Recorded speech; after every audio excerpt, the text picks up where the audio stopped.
இந்த வாரம் எந்த படமுமே ரிலீஸ் ஆகலை. அதனால போன வாரம் ரிலீஸ் ஆன சட்டம் என் கையில் அப்படிங்கிற படத்தை பார்க்க போயிருந்தேன். அந்த படத்தை ஹீரோ யாருன்னா சதீஷ். இந்த காமெடி நடிகர் சதீஷ் இருக்கார் இல்லையா, அவர் ஹீரோவா இப்போ நம்ம நடிச்சிட்டு இருக்கிறாரு. சரி, அவர் படத்தை பார்க்கறது கொஞ்சம் ஹெசிடேஷனாக தான் இருந்தது. இருந்தாலும் சரி, வேறு வழி இல்லாமல் இந்த படத்துக்கு போனோம். இந்த படத்தை டைரக்ட் பண்ணுறது சாக்ஷி அப்படிங்கிற ஒருத்தர். அவரெல்லாம் யாருன்னு நமக்கு தெரியாது. ஸோ சதீஷ் காமெடி நடிகர், அவர் ஒரு படத்தில் ஹீரோவாக நடிச்சிருக்கான்னு சொல்லிட்டு படத்துக்கு போனோம். படத்தோட கதையை சொல்கிறேன். படம் வந்து அதுக்கு முன்னாடி ஜானரை சொல்லிடுறான். இது வந்து ஒரு த்ரில்லர் படம். போலீஸ் ஸ்டேஷன் நடக்கிறது ஒரு நைட்டு ஃபுல்லாக. அப்புறம் அந்த நைட்டு விடிஞ்ச உடனே ஒரு பகல் இருக்குங்களே, அவ்வளோதான் அந்த படத்தின் என்டையர் ஸ்கிரிப்டே. ஸோ அதுவே வந்து பார்த்திங்கன்னா ஒரு சுவாரஸ்யமாக இருந்தது. அது மட்டும் இல்லாமல் மலையாள படத்துலலாம் வரும் இல்லையா, ஒரு சின்ன சம்பவம், அந்த சம்பவத்தை ஒட்டிய கதைகள், அதில் இருக்க ட்விஸ்ட் அண்ட் டர்ன்ஸ். அதனால தான் நம்ம வந்து மலையாள படத்தை நிறைய பாராட்டுறது காரணம் அப்படின்னா, பெரிய கதைலாம் இருக்காது, ஒரு சின்ன கதை, அதில் வந்து மிகப்பெரிய திரைக்கதை ட்விஸ்டோட பார்ப்பாங்க. அந்த மாதிரி இந்த படத்தோட ஜானர் இருந்துச்சு. இப்போ படத்தின் கதையை சொல்கிறேன். அந்த படத்துலனா சதீஷ் கதாநாயகன் என்ன செய்வார்னா, படம் எடுத்த உடனே ஓப்பனிங் என்ன செய்வார்னா, ஏற்காடில் அந்த படம் ஃபுல்லாக நடக்குது. அப்போ வந்துட்டு ஒரு பதஷ்டத்தோட வேகமாக காரை ஓட்டிகிட்டே போவார். அப்போ ஃபோன்ஸ்லாம் வரும், ரொம்ப டென்ஷனாக இருக்கிற மாதிரி போயிட்டே இருப்பார். அப்படி வேகமாக போயிட்டே இருக்கும்போது திடீர்னு பார்த்தா ஒரு சைடில் ஒரு பைக் வரும், பைக்காரனை அடிச்சிருவார்.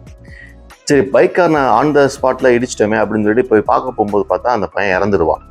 ஸோ அவர் என்ன செய்யறதுன்னு தெரியாமல் என்ன செய்வார், டக்குன்னு அந்த பாடியை தூக்கி தன் டிக்கியில் வச்சுட்டு எப்படியாவது ஆன் த வேலை எங்கேயாவது டிஸ்போஸ் பண்ணிடலாம். ஏன்னா ஏற்காடு மலையில் போகிறதுனால எங்கேயா கீழே தள்ளினா போவார். அப்படி தள்ளலான்னு போகும்போது ஒவ்வொரு தடையாக இருக்கும் அவருக்கு. யாராவது பார்த்துருவாங்க, யாராவது குறுக்க வந்துடுவாங்க. அப்படியே போய்கிட்டே இருக்கும்போது பார்த்தீங்கன்னா ஒரு நைட் ரவுண்ட்ஸ் வருவாங்கள்ல போலீஸ் செக்யூரிட்டி, அந்த இடத்துல போலீஸ் வந்து டக்குன்னு காரை ஸ்டாப் பண்ணிடுவாங்க. அப்போ அவர் என்ன செய்யறது தெரியாமல் முழிச்சினோடனே ட்ரங்க் அண்ட் டிரைவ் மாதிரி என்ன செஞ்சிருவார், லைட்டாக குடிச்சிட்டு ஒரு மாதிரி நடிக்க ஆரம்பிச்சிருவார். உடனே அவங்க ட்ரங்க் அண்ட் டிரைவ் கேஸில் வந்துட்டு அவனை புக் பண்ணி போலீஸ் ஸ்டேஷன் கொண்டு வந்துருவாங்க. ஸோ இப்போ சதீஷ் எங்கே இருக்காருன்னா போலீஸ் ஸ்டேஷன் உள்ளே இருக்கிறாரு. அந்த கார் வந்து போலீஸ் ஸ்டேஷன் வெளியே நிற்கிது, காருக்குள்ளே அந்த பாடி இருக்குது. இதுதான் வந்து கதையினுடைய ஆரம்பம். இதே நேரத்தில் இவன் உள்ளே இருக்கும்போது திடீர்னு அந்த ஸ்டேஷனுக்கு இன்னொரு நியூஸ் வருது. அதே ஏற்காட்டில் வந்துட்டு ஒரு நடு ஸ்ட்ரீட்டில் பஜாரில் வந்து ஒரு பொண்ணு வந்து வெட்டி கொல்லப்பட்டுறாங்க அப்படின்னு ஒரு நியூஸ் வந்து உடனே இந்த ஸ்டேஷனை பரபரப்பாகி அந்த கேஸ் மேலே கான்சென்ட்ரேட் பண்ண போகிறாங்க. இது வந்து ரெண்டாவது செக்மெண்ட். ஸோ ஃபஸ்ட்டு இந்த கதாநாயகன் இப்படி வந்து உட்காந்துருக்கிறாரு, அதே இடத்துல இன்னொரு கொலை நடந்திருக்குது, அதை இப்போ இன்வெஸ்டிகேட் பண்ண போகிறாங்க. இப்போ என்ன நடக்க போகுது அப்படின்னா, அந்த ஸ்டேஷனுக்குள்ளே பார்த்தீங்கன்னா மாறுபட்ட கருத்தில் ஒரு இன்ஸ்பெக்டர், ஒரு சப் இன்ஸ்பெக்டர், 2 சப் இன்ஸ்பெக்டர்லாம் இருக்கிறாங்க. ஸோ அவங்களுக்குள்ளே வந்து என்ன, இந்த சதீஷை பிடிச்சிட்டு வந்தால ஒரு போலீஸு ட்ரங்க் அண்ட் டிரைவில், அப்போ வாக்குவாதமாகி ஒரு சதீஷ் வந்து தெரியாமல் அடிச்சிடுவார். அப்போ இந்த போலீஸ் அவன் மேலே கங்கணம் கட்டிக்கிட்டு இருப்பான், உன்னை ஒரு பெரிய கேஸில் மாட்டி உன்னை உள்ளுதிக்கு போகிறேன் பாரு, வர முடியுமா அப்படின்னு சொல்லிட்டு ஒரு ஸ்கிரிப்ட் அது ஆக்சுவலாக. ஸோ இந்த மாதிரி இருக்கும். கிட்டத்தட்ட ஒரு 4-5 டேர்ன்ஸ் வந்து இந்த கதை வந்து போயிட்டே இருக்கும். இன்டர்வல் பிளாக் வந்து எக்ஸ்ட்ரீம்லி குட், ஒரு சஸ்பென்ஸோட முடிப்பாங்க. அப்புறம் இன்டர்வல் முடிஞ்ச பிறகு இந்த டாட்ஸ் எல்லாம் எப்படி கனெக்ட் பண்ணுறாங்க அப்படிங்கிறதான் இந்த படத்தோட கதை. அது வந்து நீங்கள் படம் பார்த்தீங்கன்னா தான் தெரியும், ரொம்ப அற்புதமாக பண்ணியிருப்பாங்க. ஸ்கிரிப்ட் ரைட்டிங் அப்படின்னு சொல்லுவாங்க, அதுக்கு இந்த படம் வந்து ஒரு பெஸ்ட் எக்ஸாம்பிள். இந்த படம் மலையாளத்தில் வந்துச்சுன்னா ஓடிடியில் எல்லா லாங்குவேஜ்லேயுமே வந்து கொட்டி தீர்த்திருப்பாங்க, கொண்டாடிடுவாங்க. நம்ம படம் வரதான் போகுது, நிறைய நீங்கள் ஓடிடியில் வந்த பிறகு பாருங்கள், இந்த படம் பயங்கரமாக ரீச் ஆகும். ஏன்னா நிறைய பேர் இந்த மாதிரி படத்தை வீட்டில் உட்காந்து தனிமையில் பார்க்கணும்னு ஆசைப்படுவாங்க. அவ்வளவு நேர்த்தியான ஒரு ஸ்க்ரீன் பிளே, ஒரு ஃபோட்டோகிராஃபி, ஆர்ட் ஒர்க்கு, மியூசிக் எல்லாமே இருக்கும். ஒரு சின்ன படம் எல்லா தளத்துலையுமே வந்து நல்லா பண்ணியிருந்தா எப்படி இருக்கும், ஸ்மார்ட்டாக எக்ஸ்பர்ட்டாக பண்ணியிருந்தா எப்படி இருந்திருக்குமோ அந்த மாதிரி இருந்திருக்கும்.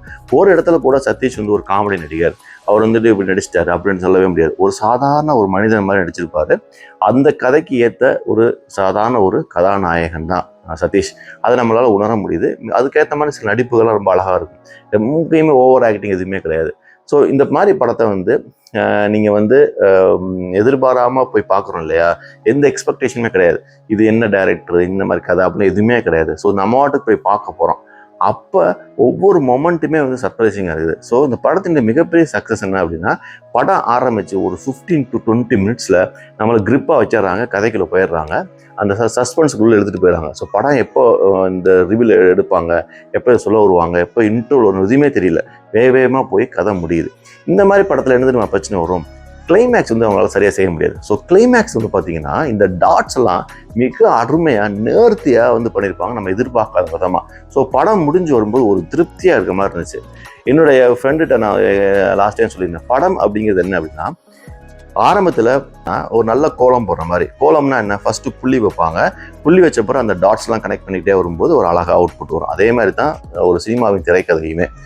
எங்கெங்கெல்லாம் டாட்ஸ் வைக்கிறீங்க, வச்சு முடித்த பிறகு கிளைமேக்ஸில் அந்த டாட்ஸ் எல்லாம் எப்படி கனெக்ட் பண்ணுறீங்க, கனெக்ட் பண்ண பிறகு அருமையாக ஒரு கோலம் வரும். அதுதான் இந்த சட்டம் என் கையில் மிக அருமையாக போடப்பட்ட ஒரு கோலம். எல்லா டாட்ஸையுமே முறையாகவும் லாஜிக்கலாகவும் அவங்க கனெக்ட் பண்ணதுனால நமக்கு ரொம்ப இன்ட்ரெஸ்டிங்காக இருந்துச்சு. கண்டிப்பாக போய் பாருங்கள். ஓடிடியில் வந்தால் கண்ணா அப்படின்னு அந்த படம் ஓடும். தேங்க்யூ.